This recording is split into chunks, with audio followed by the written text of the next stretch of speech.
बाजारगढ़ के नवाई इलाके बस्ती पठाना। और यहाँ पर अनोखा कारनामा वापडा की तरफ से घरों के ऊपर लैंड स्लाइड हुई है, जहाँ पर पहले भी हादसा हो चुका है। मजीद जानते हैं इलाका मकीन से क्या हादसा हुआ था, क्या जानी नुकसान वहाँ पे हुआ था, जानते हैं अवाम को। जी बिल्कुल, ये बेहतर बात कर रहे हैं।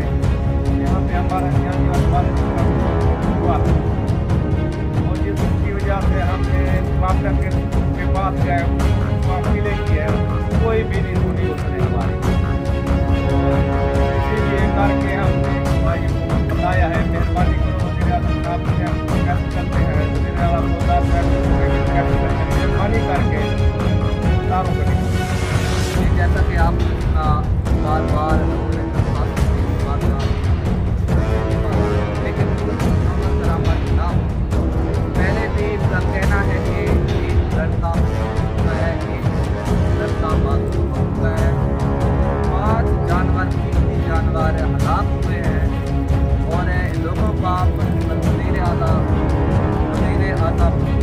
इमरान खान से अपील है, बैंक को